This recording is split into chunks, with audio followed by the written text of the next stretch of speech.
Assalamualaikum, hai semuanya. Kita berjumpa lagi di video reaction saya kali ini guys. Oke, mudah-mudahan semuanya sehat selalu. Nah, kali ini saya mau tengok video pembahasan tentang ini ya. Dunia Barat salut dengan Indonesia, kini jadi negara dengan ekonomi terkuat nomor 7 di dunia. Ini negara-negara Barat pun sampai kagum gitu ya, melihat perkembangan ekonomi Indonesia yang semakin hari semakin berkembang pesat gitu ya. So, jangan lama-lama lagi, mari kita sama-sama tengok video ini. Let's go. Dunia Barat salut pada Indonesia, kini jadi negara dengan ekonomi terkuat nomor 7 di dunia.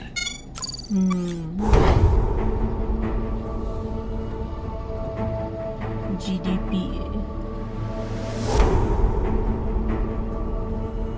Negara Barat pun sampai terkejut ini. Perkembangan ekonomi Indonesia makin pesat ya.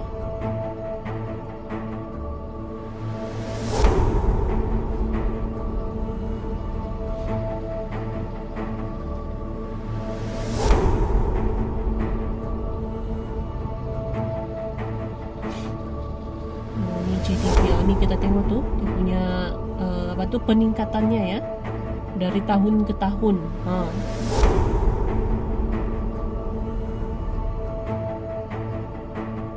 Bahkan melebihi ini ya.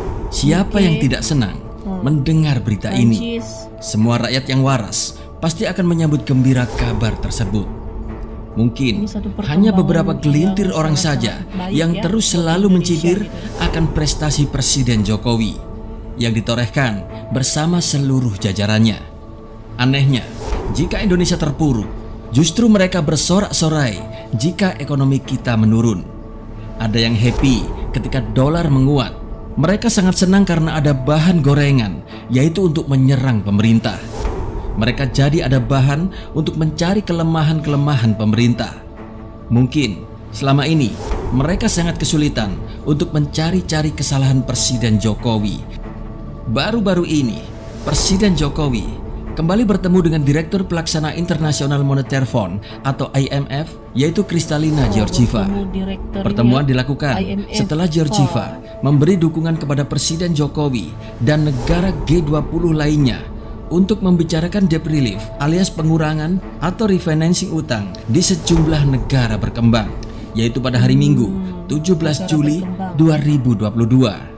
Direktur Pelaksana Dana Moneter Internasional atau IMF, Kristalina Georgieva, yakin atas kekuatan internal ekonomi negara Indonesia. Menurut Kristalina, ekonomi Indonesia telah mencatatkan pertumbuhan sehat dan positif, meski dunia sedang mengalami gejolak ekonomi dan geopolitik. Kami berharap Indonesia dapat menyelesaikan tahun ini dengan pertumbuhan yang sangat sehat, ujar Georgieva saat mengunjungi Mall Sarinah bersama Menteri BUMN Erick Thohir dan Menteri Pariwisata serta Ekonomi Kreatif Sandiaga Uno di Jakarta pada hari Minggu 17 Juli 2022. Georgieva menyebut dalam skenario dasar IMF, pihaknya tidak mengharapkan resesi global dunia, baik itu pada 2022 ataupun 2023 mendatang. Beberapa negara di dunia kini tengah menghadapi resesi seperti Rusia dan Ukraina. Georgieva membeberkan dalam perekonomian dunia saat ini tengah berjalan melambat. Bahkan negara Sri Lanka saat ini terpuruk atas situasi tersebut dan tidak mampu untuk membayar hutang-hutangnya. Tapi di saat banyak negara dunia resesi, malah Indonesia bisa menurunkan hutang luar negerinya. Untungnya bagi Indonesia, karena kekuatan ekonomi dan manajemen yang baik, negara ini tidak terpengaruh oleh resesi global, ungkap Georgieva. Indonesia sebenarnya sudah diprediksi akan menjadi negara dengan kekuatan ekonomi yang besar di dunia. Tahun lalu, Indonesia juga diproyeksikan akan menjadi negara ekonomi terbesar keempat pada tahun 2045, yaitu setelah 100 tahun merdeka. Pemerintah juga sudah mencanangkan program Indonesia Emas, di mana Indonesia harus memiliki infrastruktur yang memadai serta sumber daya manusia yang sangat berkualitas. Periode pertama Presiden Jokowi difokuskan kepada pembangunan infrastruktur, karena menurut Presiden Jokowi, infrastruktur di Indonesia sudah ketinggalan dari negara lain.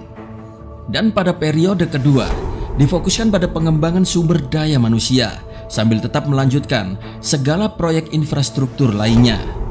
Andai saja Indonesia tidak mengalami gejolak politik secara masif akibat sampah-sampah peradaban yang berbaju agama, mungkin negeri ini akan menjadi raksasa ekonomi dunia saat ini. Di saat pemerintah menangani masalah COVID kemarin, pemerintah terus mendapat gangguan-gangguan dari rakyatnya sendiri, dari bangsanya sendiri. Aksi-aksi demo, demonstrasi menolak vaksin, demonstrasi buruh yang berujung ricuh, serta provokasi-provokasi dari warganya sendiri dengan menunggangi agama. Mungkin Indonesia akan lebih baik lagi ekonominya dari saat ini. Saat ini, Indonesia sudah menjadi negara dengan ekonomi terkuat nomor 7 di dunia.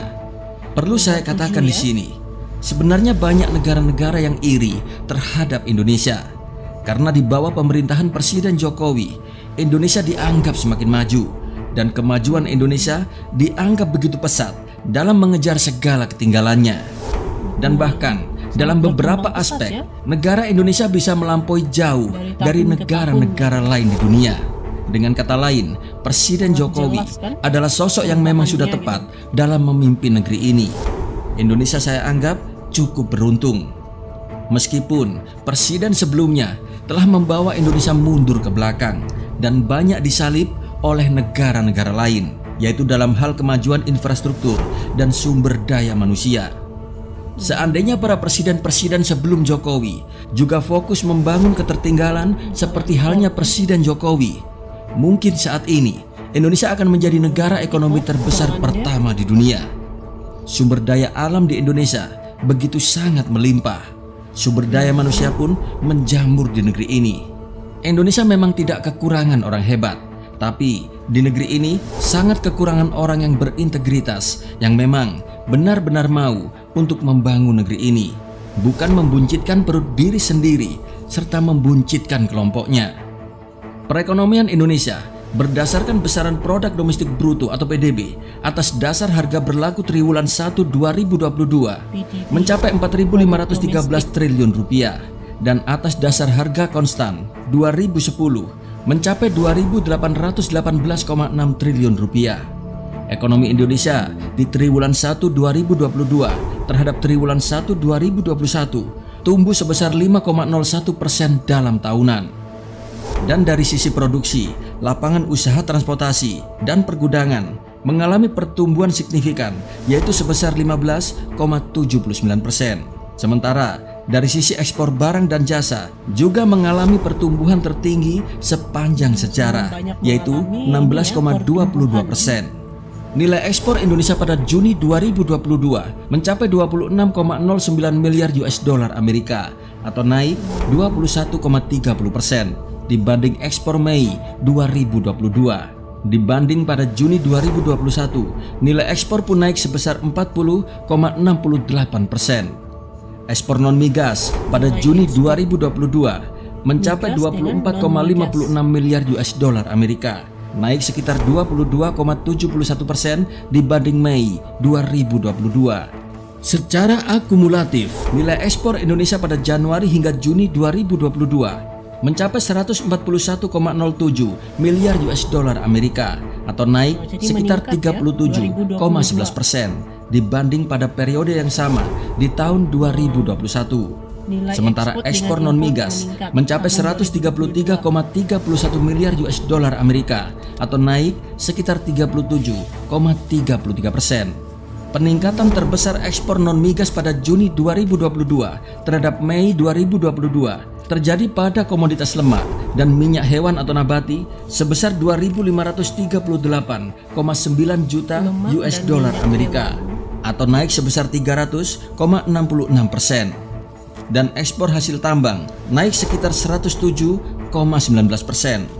Kalau kita lihat indikator yang ada, pertumbuhan ekonomi Indonesia dibanding negara dalam kelompok G20 yang lain, Indonesia masih berada pada nomor 3 negara ekonomi terkuat, yaitu di bawah Cina serta India.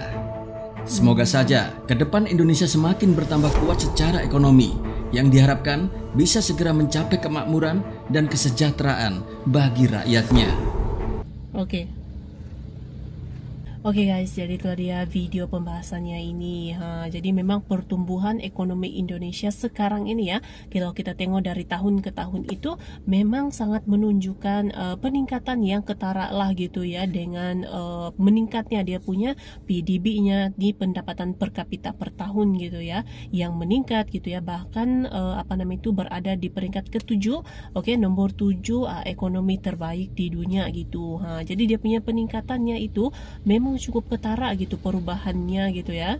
Jadi memang Indonesia betul-betul bangkit ini mengembangkan semua aspek yang ada di dalam Indonesia gitu ya, untuk meningkatkan dia punya perekonomiannya gitu, oke. So terima kasih banyak sebab kamu sudah menonton video ini. Jangan lupa macam biasa untuk support channel saya dengan subscribe, like video ini, dan jangan lupa untuk komen juga, oke.